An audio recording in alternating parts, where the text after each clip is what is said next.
Have you ever been in a meeting, listening to an English conversation, and suddenly felt totally lost, even though you understood every single word they said? Yeah, you are not alone. English is just packed with these weird little phrases that don't mean what they sound like. So, let's dive in and crack the code together.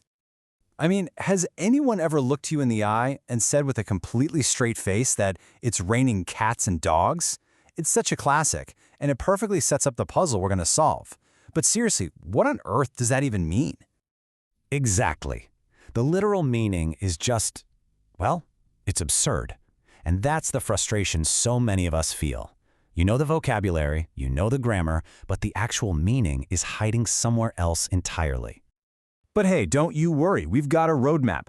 First, we're going to open up the English puzzle box and see why this stuff happens. Then, we'll get into decoding classic idioms, mastering those tricky business phrasal verbs, and even surf the wild wave of modern slang. And to wrap it all up, I'll give you a practical survival guide so you can handle all of it with confidence. Okay, so let's start our investigation right here. Why does English have all these bizarre, illogical phrases just baked right into it? I mean, what is going on here? So check this out. The phrase blow up is a perfect example of the problem. Literally, it means, well, to blow air upwards. But in the real world, it can mean your phone is blowing up with calls, or that the stock market blew up, or that somebody completely blew up a deal, totally destroying it. It's one phrase with a bunch of different meanings, and it all depends on the situation. Usually, all this confusion boils down to three main culprits. You've got your classic idioms, those timeless, colorful sayings. Then you have business phrasal verbs, which are absolutely everywhere in the office. And finally, modern slang, the stuff that's evolving in real time online. We're going to tackle every single one. So let's start with our first category, classic idioms. You know, these are the phrases native speakers use all the time to add a little flavor to their language, but man, they can be a real roadblock if you're not in on the secret. So what even is an idiom? Basically, it's a phrase where the words don't add up to the meaning. Just like our raining cats and dogs example. It doesn't mean animals are falling from the sky. It just means it's raining really, really hard. The words themselves give you zero clues. And you hear these things all the time in movies and TV shows. For example, a character might say, "We're on the same page." Now, they're not talking about a book. It's just a quick way to say, "We agree," or "We have the same understanding." It's a perfect little snapshot of an idiom in the wild. Now, in an office, you're going to hear a whole different set of these. Get your ducks in a row just means get organized. To touch base means to have a quick check-in. If you hear that someone cut corners, well, that's not a good thing. It means they did a cheap, poor-quality job. And then there's the elephant in the room. That's that big, awkward problem that everybody is pretending not to see. All right, next up, if you thought idioms were tricky, let's talk about the verb plus preposition puzzle. I'm talking about phrasal verbs. And honestly, these can be even tougher because they look like normal verbs, but they're hiding a secret meaning. So here's how they work. You take a simple verb like put or look, and you add a little word to it, like off or into. And boom, you've created a brand new verb with a completely different meaning.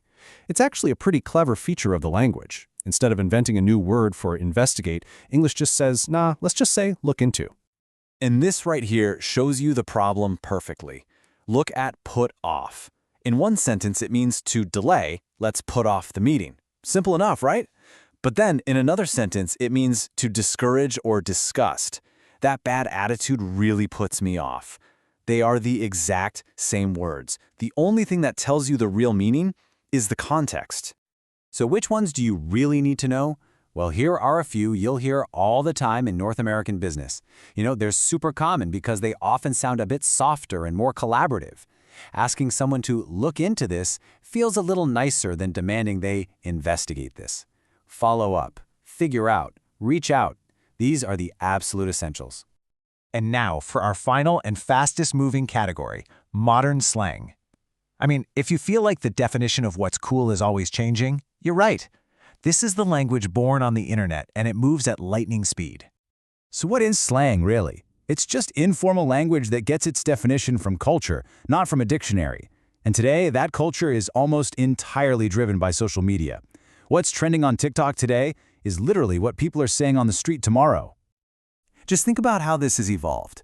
In the 90s, the cool thing to say was up. Then in the 2010s, an exciting party was lit. Today, if you taste some incredible food, you might hear someone say it's bussin'. The core idea that something is good never changes, but the word for it is constantly being refreshed.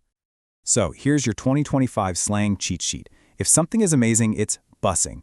A legend in their field is the GOAT, which stands for greatest of all time. If a movie was kinda disappointing, it was just mid. If someone wants you to share the latest gossip, they'll ask you to spill the tea. And if they want to promise they're being 100% honest, they'll say, no cap. Okay, I know this can feel like a lot. Idioms, phrasal verbs, slang that changes by the minute, it's overwhelming. But listen, the goal is not to memorize the entire dictionary. Here's a simple, practical guide to conquer all this chaos. Okay, step 1. Prioritize. Don't just memorize.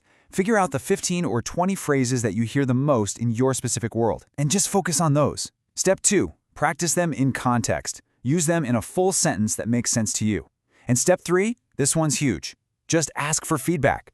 Seriously, most people are happy to help if you just ask, hey, did I use follow-up correctly in that email? It's also really important to know what's appropriate and when. A phrase like let's follow up is standard, safe business English. You can use that with total confidence.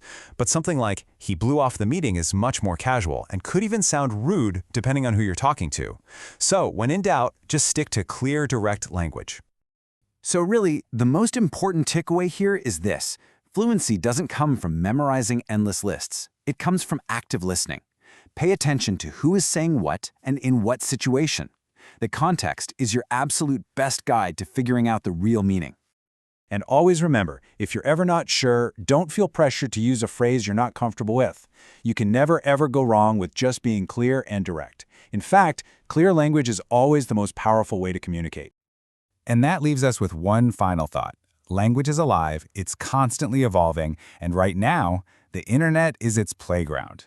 The slang we're using today is going to sound dated tomorrow.